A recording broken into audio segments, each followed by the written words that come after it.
Most of the characters in the zombie storyline have very little background information, and the story of Peter McCain and who he is no exception. Prior to Black Ops 3, Peter was only ever seen in the map NUMA, where he eternally rests, hanging from the rafters. Unless you decide to knock him down with grenades, of course. Hello, darkness, my old friend. Since we never heard Peter speak, he never offered much insight to the storyline itself, but he was probably the biggest mystery in World at War Zombies. Let us begin the story of Peter with who he was, and all the following background information that I will be saying in a moment can be confirmed on the official Zombies Chronicles timeline provided by Treyarch. Dr. Peter McCain was an OSS spy sent to infiltrate Group 935. He originally worked undercover as a research assistant somewhere in Munich, but was then transferred to Verrückt, which was another Group 935 controlled facility. When Peter's handler, Cornelius Purnell, suspected his identity had been compromised, they sent in a Marine team led by Tank Dempsey to rescue him in Verrückt. It appears that Purnell was actually correct because McCain was in fact captured by Group 935, but a couple of days later, he was able to escape because of the zombie outbreak on Verrückt. And in this process, he was bitten by a zombie, thus he cut his own arm off, or Group 935 cut his arm off. This is why Peter was no longer there when Dempsey's team arrived, and all they could find was Peter's arm on the Verrückt power switch. Meanwhile, Dempsey was the only survivor of this extraction team, and he was eventually captured by Richthofen and experimented on. Sometime later, McCain was sent to investigate a Division 9 facility in Japan. Peter then parachuted down to the facility. However, his parachute got caught in the roof of one of the Rising Sun facility's buildings, hanging Peter and killing him. Now that's pretty much all we know about Peter prior to Black Ops 3. So let's move on to his involvement in Black Ops 3, and this is where things get interesting, and just like everything in Call of Duty Zombies, oh so confusing. In the intro cutscene to the map Gorod Krovi, Peter falls out of the time warp right before Richthofen, Nikolai, Dempsey, and Takio do.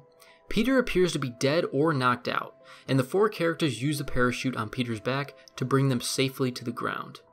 Now you may wonder, how could this actually be? How is Peter coming out of the same portal as the four characters when he should have landed in NUMA? Well, the story of zombies contains many different dimensions, and the use of time travel is always occurring. So here is what actually happened. In one dimension, Peter jumped out of the plane and got caught in the rafters, causing his death. However, in another dimension, when Peter jumped out of the plane, he was sucked into a time warp that teleported him above Stalingrad on the map Gorod Krovi.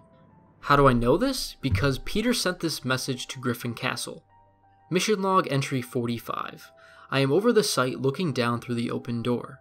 I can see a weird distortion below, like a localized Aurora Borealis. I would normally cancel the operation, but we don't have time. Luckily, I have taken experimental weaponry version 3 that no one has seen before from my previous mission. Never say never, Peter. The Aurora Borealis that he mentioned was actually not just a light show, it was in fact a time warp, which sent him to Stalingrad on Gorod Krovi. I want to now point out an interesting quote that I read on the Zombies Wikipedia page. According to the page, this quote can be heard if you crouch in all of the corners on the map NUMA, and the quote reads, "Peter, you have to jump for it. No, I can't do it. You have to. The shockwave is going to kill you if you don't. We are bailing out in 2 minutes. And then after the jump, Sarge, what are these things?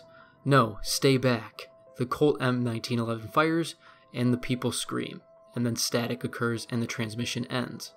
Now, I have never heard of this quote before, and I cannot find it anywhere else online, so I really don't have any context for it. So my best guess is that this happened prior to Peter jumping out of the plane above NUMA. However, this reveals that more people jumped than just him. And the question that comes up is that Peter must have died when he landed, and the other soldiers landed safely, but they are soon greeted by the zombies, which is why the one voice says, "What are those things?" So, if this is in fact true, then maybe there were other people with Peter when he landed in NUMA. But unfortunately, there is no sign of other soldiers on this map, so this theory pretty much ends here.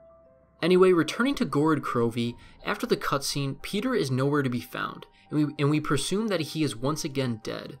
But we are wrong again, as he appears once more in the cutscene on the final map in Black Ops 3 Zombies called Revelations, and he is merely seen holding a rifle, and he looks alive and well. And also, I want to add this in as well. The original radio transmission that we heard from NUMA is actually heard in Revelations as well. However, it's no longer spoken by a man from NUMA, it's now spoken by a woman. And I will now play the transmission.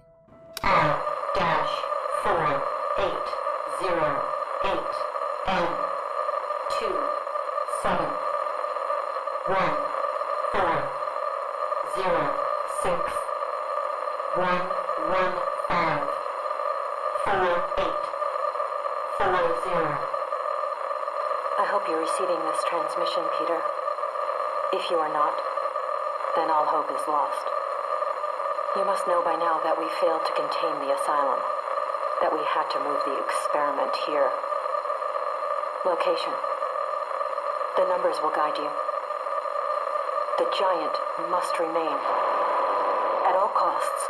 Repeat, der Ries must, at all costs. The DG2 experiments continue.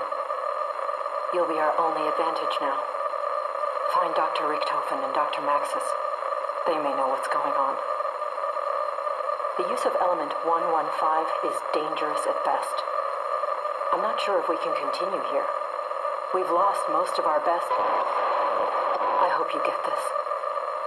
I hope it hasn't happened there too, but I'm almost out of hope. 60.96.104.94.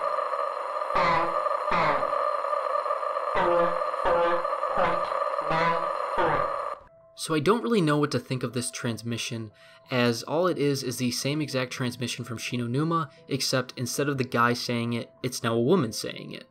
So other than that, there's really no relevance to this being on this map, but nonetheless, it is interesting that this transmission occurs again on a brand new map.